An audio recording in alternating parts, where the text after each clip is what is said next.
Okay.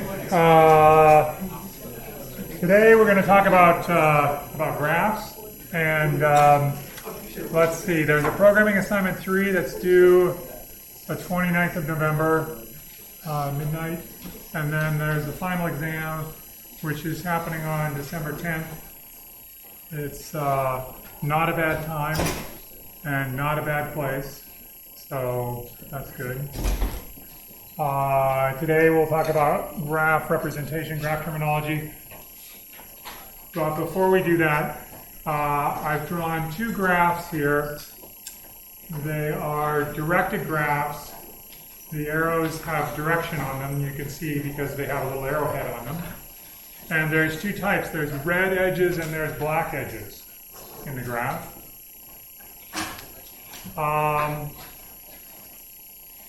And they're called division graphs. So they're operational, meaning you can use them to do something which is related to division. And the division algorithm is outlined below except for the missing step 2. So the warm-up is for you to fill in the missing step 2 for this use of these two graphs to do something related to division. Is it good? Is it clear? You have to write an algorithm. So you basically have to write one line of code. Or maybe two.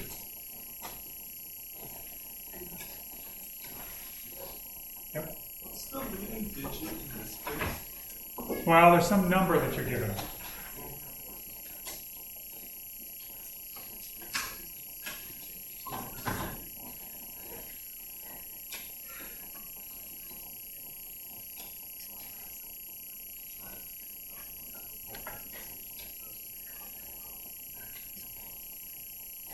Let me just ask, how many people are really, really confused? Very, very confused. So confused that I should say something else. Okay, I'll say something else. There's a procedure that you follow using those graphs in order to take a number that has a bunch of digits in it and figure out, look at the bottom line, if it's divisible by 6 or 7.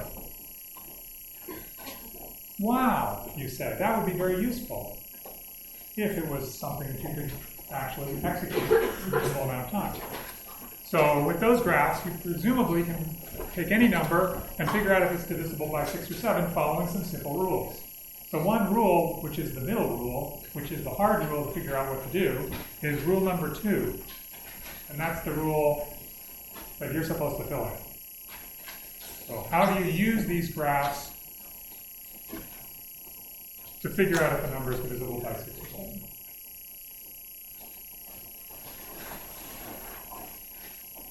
Is it clear?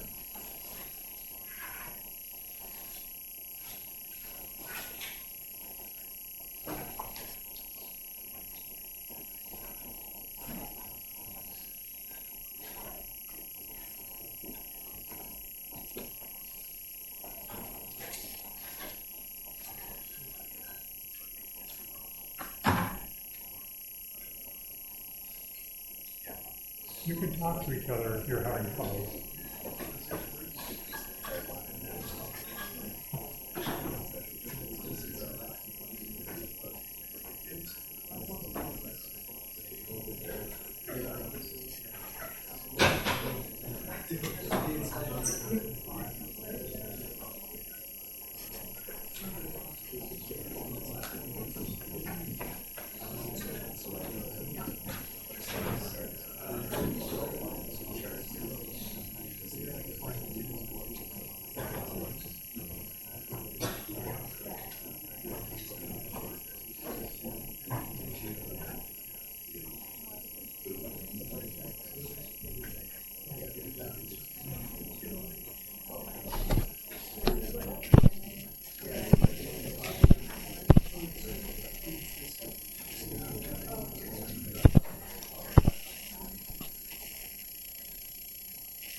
I'm giving you terminology.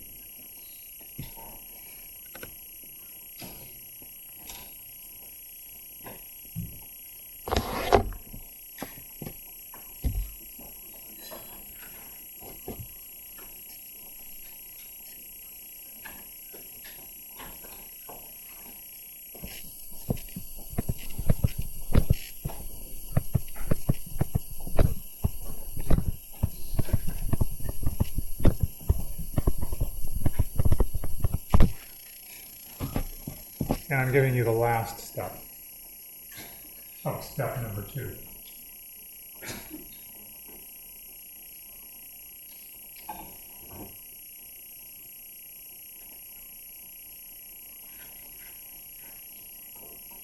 I'll even draw a number for you.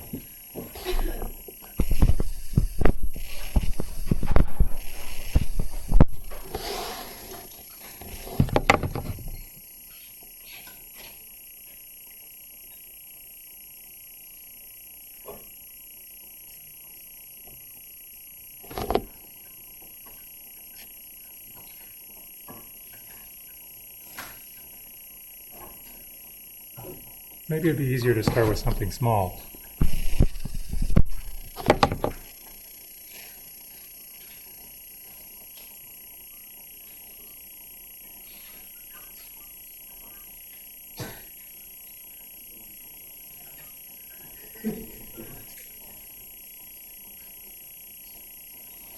Is anybody still making progress and wants a little bit more time?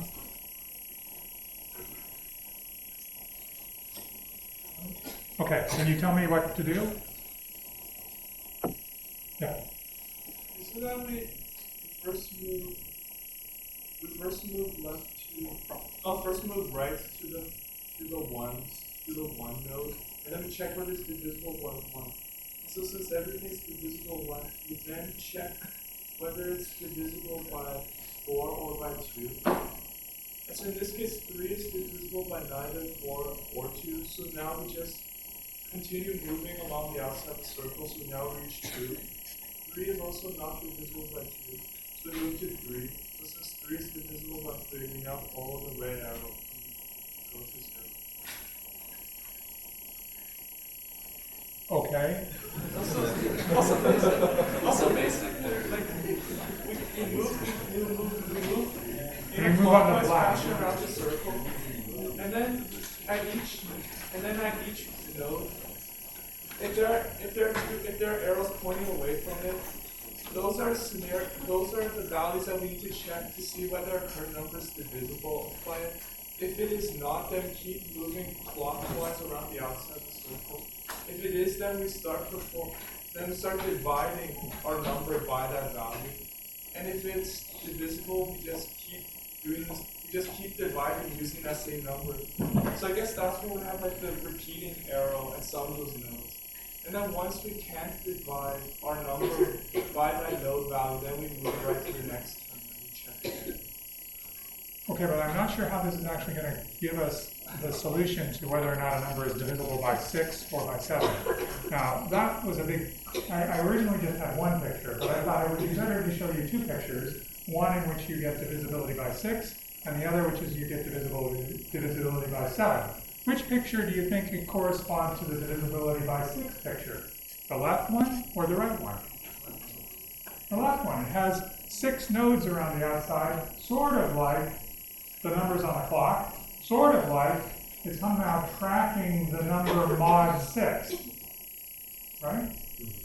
And the other one has 7 around the outside. It's sort of like you're tracking the number mod 7. Kind of like that. So now,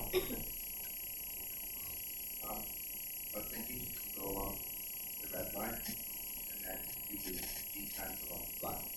okay, move along d times along the black line, and then repeat. So go once along the red line first, then Cool. d times along the black. Okay, great. Once along the red line, so I start at 0. I go around let me use a different color. This is not how I thought of it, but that's okay. It'll probably work. So we start, like, where do you want us? Let's do divisibility by 7. Let's look at 736. Is it divisible by 7? So you say, go follow the red arrow, start at 0, follow the red arrow. Now go around 7 times, because that's the leading digit. Oh, that's easy. It takes us back to 0 again. Okay, then what? Okay, go along the red one again. 1, 2, 3. Okay. Okay. 1, 2, 3, 4, 5, 6. So your claim is, here we are, it's not divisible by 6 because we don't end at 0. I mean 7, because we don't end at 0. It's like 735. Like 7. Brilliant. Excellent. You follow the black arrows. So what's happening here is that you're essentially evaluating the number you've seen so far, looking from the first digit onwards. You evaluate to find out what is that number modulo 7, in this case. And we found that that number modulo 7 was 0. You wanted to follow the loop first and then go around. I was going around and then following the loop. Doesn't matter.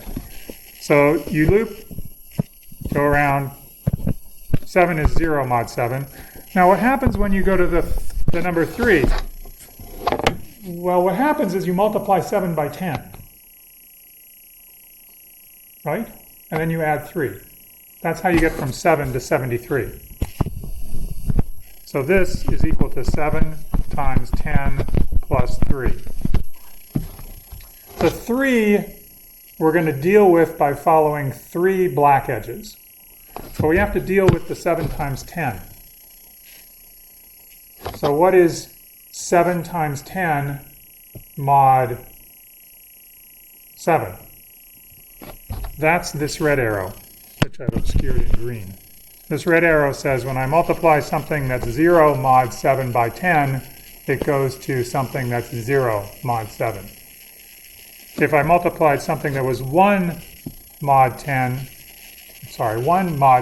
by 10, so I took 1 and I multiply it by 10, I go to something that is, following the red edge, it says I go to something that's mod 3. So is 10 equals 3 mod 7. So the red arrows are doing whatever the number is times 10 mod 7. That's where you go to. And so you can use this to do division by anything. You just draw this picture and you can figure out for a long, long sequence of numbers what their division is just by walking around the black edges and the red edges by following this algorithm, which says if the digit is D, I wrote this down, follow D black edges, and then 1 red edge to do the multiplication by 10, and then move to the next digit.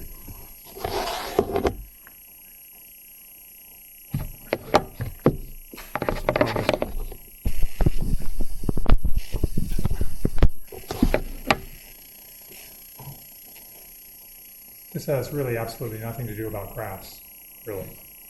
It's just modular arithmetic. But it's totally cool. What if I wanted you to draw this graph? I wanted you to draw a division by 7 graph that would work on numbers that are written in the binary number system. What edges in this graph would change and what parts of the algorithm would change? So a binary number is one that's written in base 2, zeros and ones. If I have a binary number and I want to know if it's divisible by 7, what do I do? Well, let me ask you this. What changes in the graph?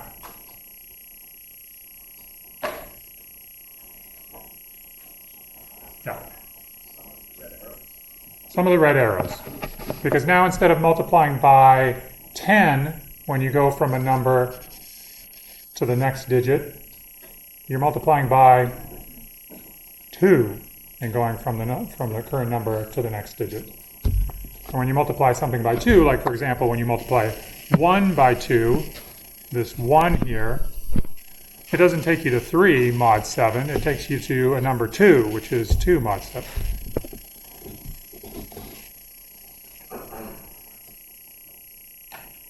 Okay. That was, let's talk about graphs. Okay, no, let's talk about Greek gods. This is an example of a graph, which is a tree, except that it's not really a tree, because there are certain things that are forming, like for example, this.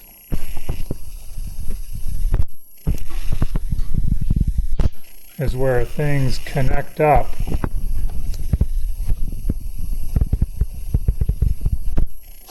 So this is just telling you that the Greek god family tree is complicated. But it's also telling you that these tree-like things, this is something that's close to a tree. It's called, if you directed all the edges down, it'd be a directed acyclic graph. There aren't any directed cycles in this graph. Nobody cycles around and becomes the parent of themselves in a tree like this. But it also is, the reason I'm showing you this is basically to tell you about a field of research called graph drawing. Because I do work in this field of research, and because you might be interested in this field of research, it is a way of visualizing information that has a graphic or graph component to it. So this is information that's telling you about the relationship of Greek gods, but not only that, it tells you about how often that Greek god was looked up on the internet. So there's a little legend down here that says these are the numbers of times that these Google requests were given to each one of these Greek gods, and there are titans, there are sea gods, etc., etc., etc. It's a way of sort of seeing a lot of information just by looking at one picture. And there's a whole field of research that's done on this kind of visualization and what can be done and what can't be done. That's called graph drawing. And in September of 2020, the International Graph Drawing Conference is going to be in Vancouver. And if you're interested, tell me, because I'm organizing it. And so you can go. And it would be so cool to have UBC students represented at the conference, and they're asking questions. It's not a scary thing. It's a cool thing. It's a lot of people talking about really interesting research in graph drawing. Okay. So now we have to go on to the first part, which is where we have to figure out what we're talking about. So this is the part where I have to define some stuff. Now, I have to warn you. Graph theory has been around for a long time. It's been studied by a lot of people. There is a huge amount of terminology. Fortunately, we will not cover all of the terminology related to graphs. But we will cover some because we need to be able to talk about algorithms on graphs and data structures that are built using graphs. And so we have to get the basics. So this is the basics. If you get anything out of this lecture, get this. A graph is a set of vertices, also called nodes. It's a set of edges, which are pairs of nodes. If those pairs, so for example, this edge right here is the pair CB. It's a pair of vertices. So that's all that a graph is. It's a set of vertices called V, typically, and it's a set of edges called E, which are just pairs of vertices from that vertex set V. And in this particular example, there's a difference between the edge which goes from C to B and the edge that goes from B to C. There's a direction on the edge.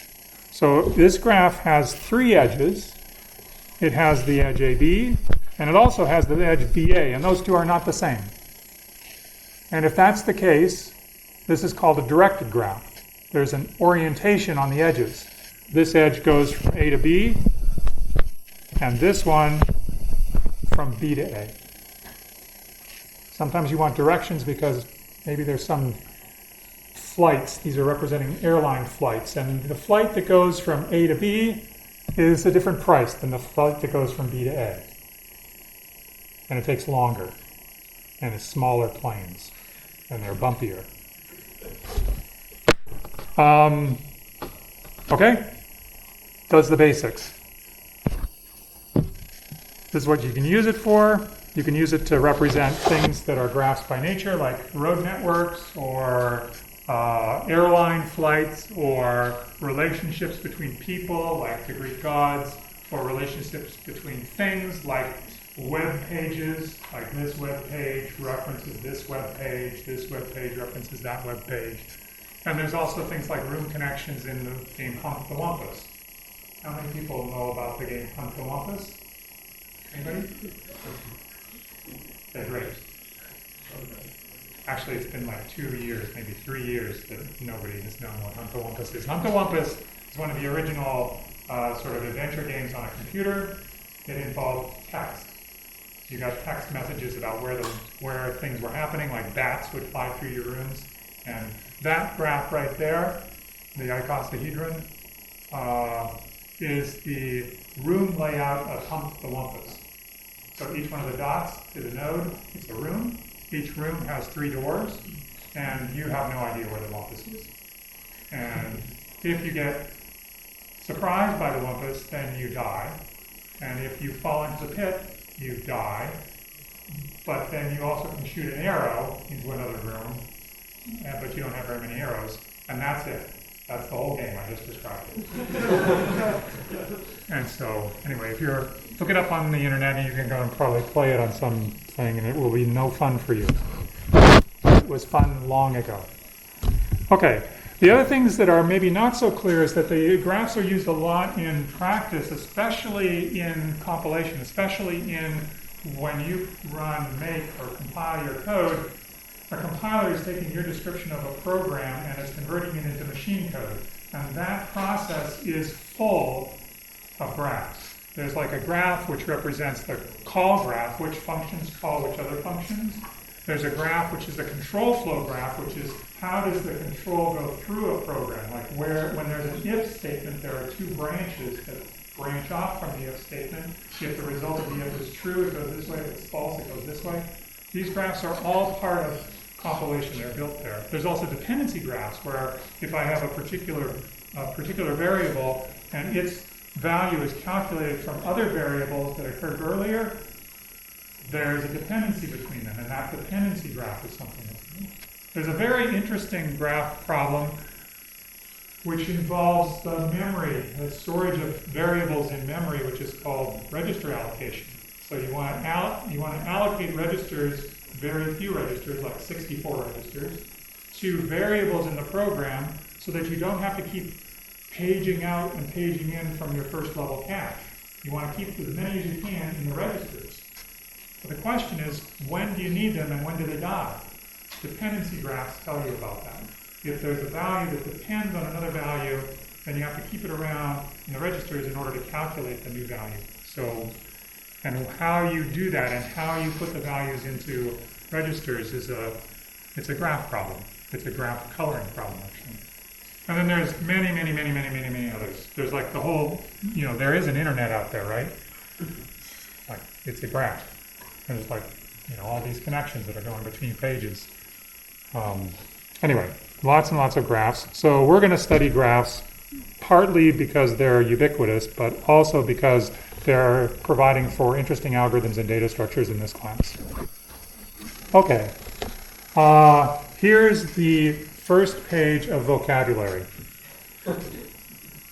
There are only 2 pages of vocabulary. And then there's a quiz. I know, this is going to be exciting. Don't worry, I won't take any scores, but it'll be fun to do. Okay, so here we go. The vertices that are adjacent, this is defining what it means to be adjacent. The vertices that are adjacent to another vertex V, that's called the neighborhood. The neighborhood.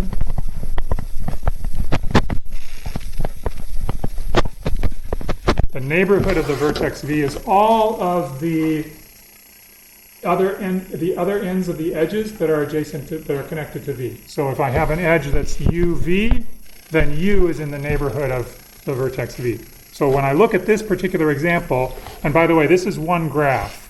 This whole thing is one graph. All that stuff. And if I look in that graph and I look at, for example, the vertex G, what is the neighborhood of G?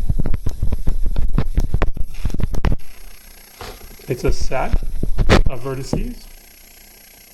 First you have to find G. Now that you've found it, you have to tell me. I know, it's too easy and everybody's shy. Maybe you could tell me by telling me what words the letters that are adjacent to G could form. Yes. Perfect. Elephant and fox. Okay, edges, incident. The incident edges are simply the edges that have an endpoint which is V. So I, for example, of D is, well, we have A, B, C, E, F, but no G. Oops, sorry, those are the, that's not the incident. These are the incident. D, A, D, B, DC, DE, I should have picked a smaller one, DF, those are the incident edges. Yep. Also, all the edges that are incident to V are basically the edges that contain V in some form. Correct. Yeah, if I looked at all the sets, the pairs that contain V, that's the set of incident edges. Yep.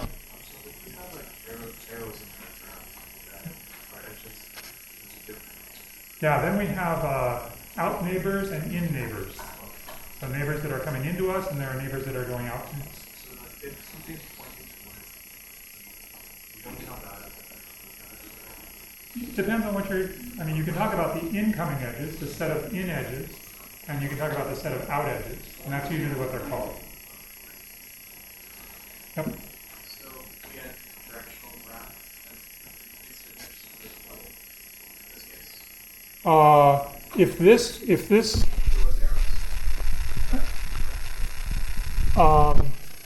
there would be two different sets of edges that would be incident to a particular vertex. There's the one set which are the ones that are going away, the arrows pointing away, and then there's the other set which are the arrows that are pointing in. Now, if, for example, we had a graph that looked like this,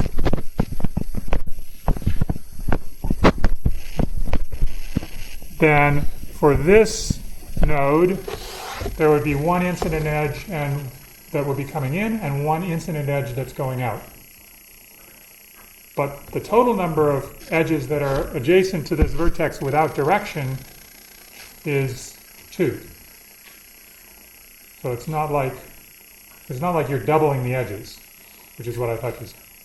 Oh yeah, I thought like instant edge for D in this case, you have all those that whole set and you have like C and then like Oh, I see. That would be only if this graph had edges that looked like this. yeah, of course. Oh, okay. Yeah, yes. If you direct them in both directions, then you would get double. Is that double sided arrow equal to one arrow going up, one arrow going down? Correct.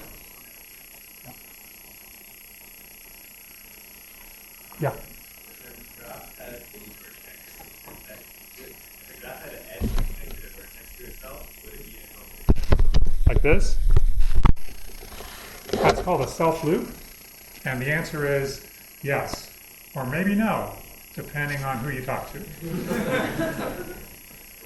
But for us, sure, yes. Usually what we'll talk about is something that doesn't have self-loops or multiple edges, meaning edges that are parallel edges, like you can have an edge, multiple edges between nodes. Usually we won't look at those, but self-loops are kind of useful sometimes. So we might have self-loops. Yep.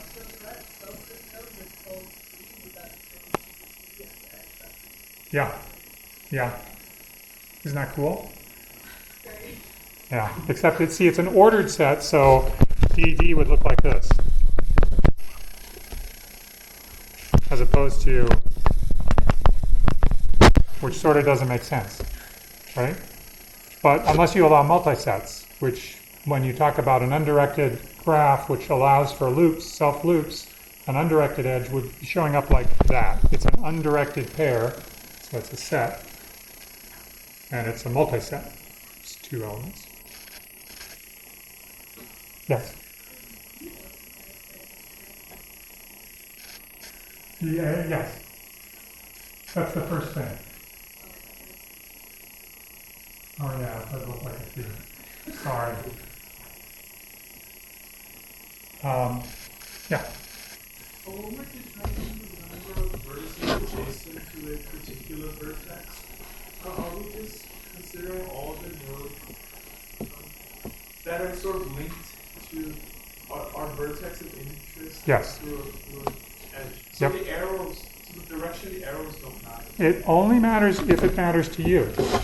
And then if it matters to you, or me, then there's two different types of neighbors. There are the neighbors that can see you, they can come to you from an edge, and there are the neighbors that you can see, which are the neighbors that you can get to from your edge.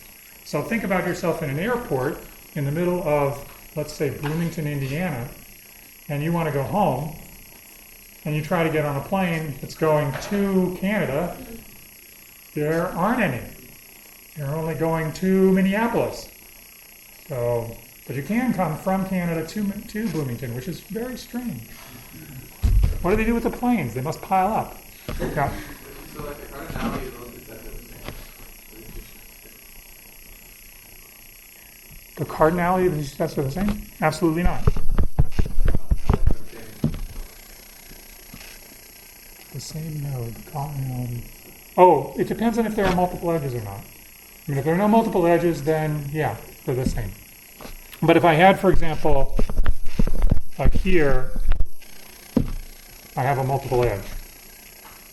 And so the number of incident edges is 3 to this node, but the number of incident vertices is 2. So what's like the direction for that? You want it to be directed? Wait, how can there be like two at the same time? Why not? I mean, maybe one is the cheap flight, this is $5, and the other one's the expensive flight, which is $10. Okay, you can do whatever you want with gas. Really, pretty much. Right, and then we define the set for like edges as like UV, right? But then in this case we're like switching them. Is that just because it's undirected, so it doesn't matter? Oh, you mean in this set notation? Oh yeah, you're right. Sorry. In this case, it doesn't matter because it's undirected. But really, probably flip them around. But it doesn't matter because it's undirected. In fact, it's a kind of a weird notation that people use this notation with the parentheses for an undirected edge. They should use curly notation because it doesn't matter what order those endpoints is. It's just a set of a relationship between two elements that could be either could be first and either could be second. So there are some people, and in fact, long years and years and years ago, in fact, they still do it sometimes, they were really careful about using curly braces and regular parentheses for undirected, that was curly, and directed, which was parentheses. Now it's sort of like, that's a free-for-all. In fact, nowadays, people don't even bother with the comma, the parentheses, or anything. They just write the edge UV. They write the edge UV as UV. Yeah, kind of confusing. I'm sorry? I know, it is. It's like the Wild West of a graph drawing or graph theory. Anyway, we're sticking to as close as we can to sort of tradition, maybe. Okay, the degree of a vertex is the number of incident edges, so it's the size of this set, I of E. So this would be like the incident.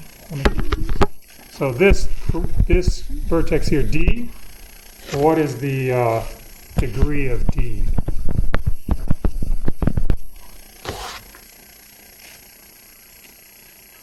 Okay, you can count. 5. Okay. Next, paths. Paths are sequences of vertices that are connected by edges.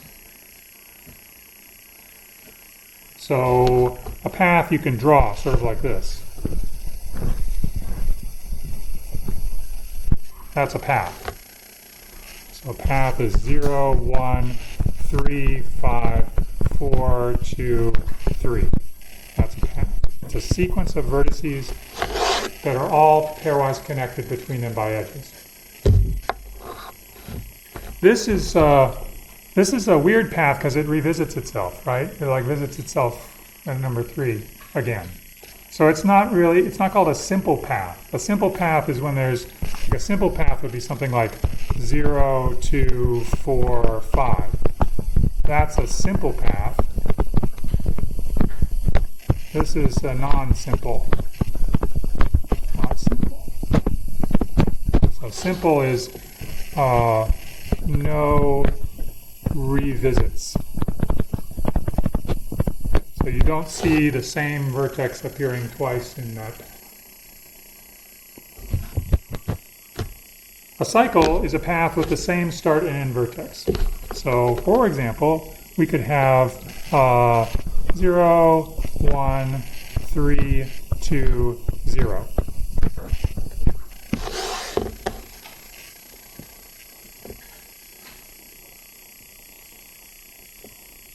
This is called, confusingly enough, a simple cycle.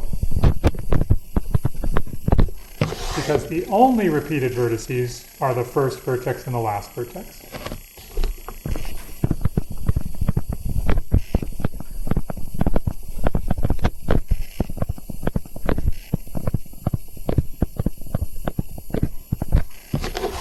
Now, you might be getting clever at this point, thinking to yourself, here's a cycle, PHP. PHP. Wrong. Not a cycle. Cycles have to have at least 3 vertices.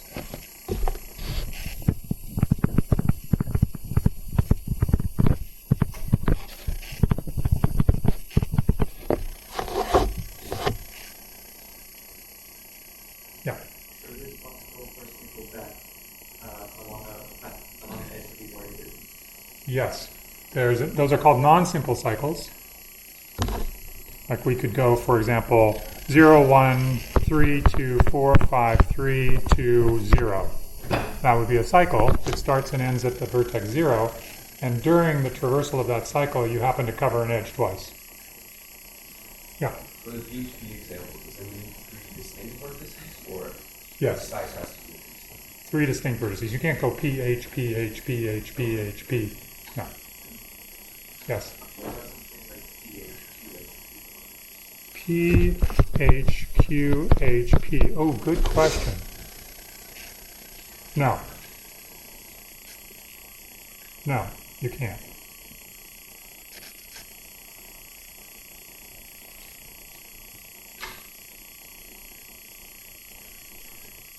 Good question. PHP, no, PHQ. So this was a question. Here's a cycle, PHQHP. 3 vertices, no problem. But no, it's not a cycle.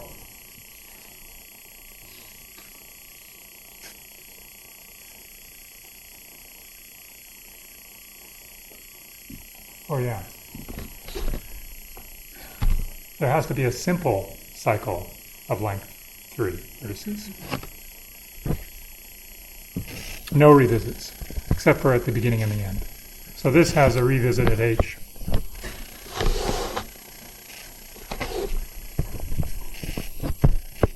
So maybe the right thing to do is define simple cycles as being only revisit the first and the last, but don't allow for revisits that are don't allow for simple cycles that are of length 3. And then we can talk about expanding cycles, which are non-simple cycles, which allow for visits. And then, because we hardly ever talk about we hardly ever talk about non-simple cycles, but if we did, we would not treat this structure as a cycle. That's not a cycle. But you can walk a cycle in that structure. So you can go from P to H to Q to H to P, and you will have walked a cycle. It's just that this graph does not contain a cycle. It's very confusing. Is it confusing? I think it's easy to sort of see when you look at the picture. And you say, does this graph right here, this subgraph of this big graph, does this graph have a cycle? No. It doesn't contain anything which allows you to get back to itself without doing something funny like breach reversing an edge. So the graph itself doesn't contain a cycle.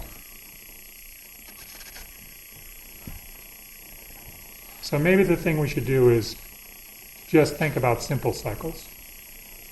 So 0, 1, 3, 2, 4, 5. 0, 1, 3, 2, 4, 5. It is a cycle that you've walked, but it's not technically a cycle in the graph. The cycle in the graph is 0, 1, 3, 2, 0, or 0, 1, 3, 5, 4, 2, 0. Don't revisit a vertex twice, except for the first and the last. And if we can find something like that, that's a simple cycle and that's a cycle in the graph. But if you can't, then there's no cycle in the graph. Yep. Also, for a simple cycle, you can only go along, I guess, like untraveled edges and untraveled vertices. Sure. Yep, because you can't revisit a vertex twice, except for the first and the last. This is turning out to be more interesting than I thought. Simple graph. So simple graph. So this is this word simple that's getting used bazillions of times in different ways. A simple graph has no self loops, so nothing that looks like this or like this, and no multi-edges. So nothing that looks like this or this, but this is okay. So these are bad, and this is okay.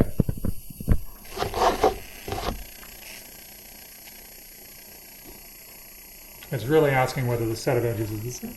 So the set, when you look at the set of edges, there are two elements in that set that are the same. Then you've got a problem.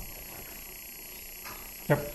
Sorry, so if we're like in a director graph and we're talking about the edges, like do we split that into two, like the edges like incoming and outgoing? Yeah. Now there's like two edge sets, right? For every vertex, there's two edge sets. The ones that are coming in and the ones that are going out. Right. Yeah. Okay. But there's one edge set. I mean, the graph has one edge set, which is pairs. Yeah, well, like the node, right? Yeah, at the node, there's the ones that are going in and there's the ones that are going out. Right. Okay. Yep. Isn't the two edges in opposite directions? Like, Yes. Yeah, but it doesn't have to be three, except that in multi-edges it can. I mean, with directed thing it can be. Yep. First example, like the dot and arrows pointing itself. Yeah, they're both self-loops. They're both a loop that's involving one vertex. And the difference is, I don't know, if maybe you're talking about an undirected graph and you want all your edges to be undirected. I mean, you mean in practical terms, that's the difference? No, it's different. There's no restriction because you can always leave and you can always come in. So that's perfect. Yeah. What about the graph that's up there? That has like three different graphs that they're looking at each other. What about it? Is that a simple graph? Sure. It's just unconnected.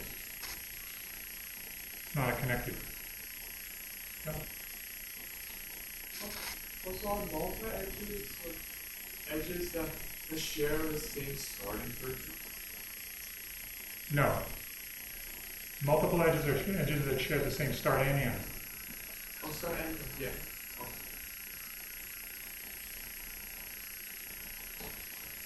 Yeah.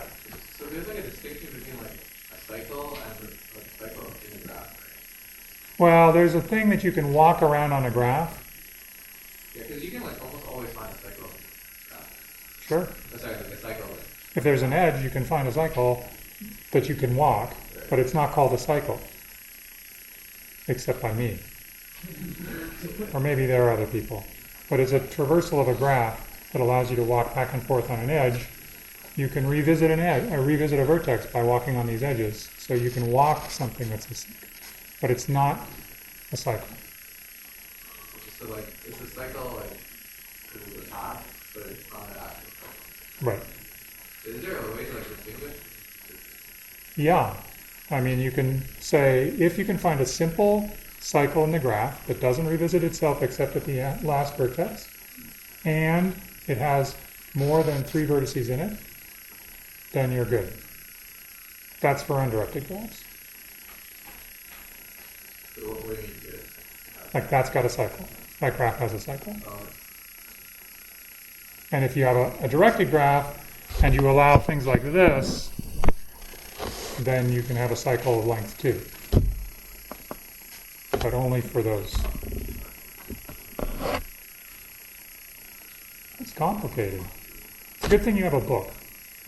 You can look up the definition if you get confused. Okay, everybody good with this terminology? At least reasonably good? There's more! Remember I said there were 2 pages. That was it. This is it. A subgraph of a graph is a subset of the vertices of the graph. So V prime is a subset of the vertex set V. And E prime, which is a subset of the edges. But it has a condition. You can't just take any subset of the vertices and any subset of the edges. It has to be the case that if you choose an edge in your set E prime, then both endpoints have to be in V prime. So for example, I can't choose the graph which has a vertex A and B, and that's the V set, or V prime set. In this graph, I can't have a subgraph with V prime being A, B, and E prime being the edge A, C. It doesn't make sense. We need all of the edges to be pairs of vertices. So the thing that's a subgraph has to be a graph. So this is not a subgraph. So tell me, let's see, what is the largest connected, no, we don't know what connected means yet. Darn.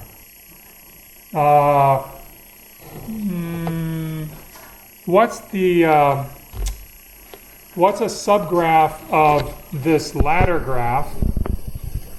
This is called a ladder graph for some obscure reason, which I can't explain to you at all. That ladder graph, tell me what a subgraph of the ladder graph is that has 4 different, distinct, unconnected edges.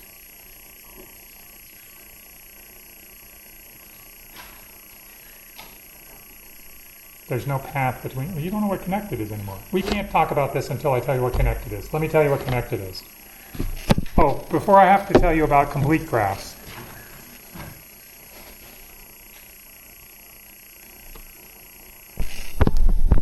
You have a graph, has a certain number of vertices in it. A complete graph is that graph with the most edges that you can draw. Typically, it's either a simple graph, or else there wouldn't be a limit. And so what simple graph on these 4 vertices has the most edges? Well, you got this edge, you have this edge, you can have that edge, you can have this edge, you can have this edge, you can have that edge. Any more edges?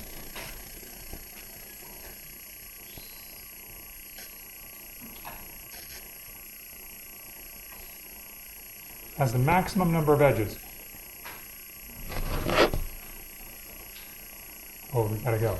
What's the maximum number of edges in a vertex, in a graph with n vertices? How many ways can you pick 2 vertices from a set of n vertices?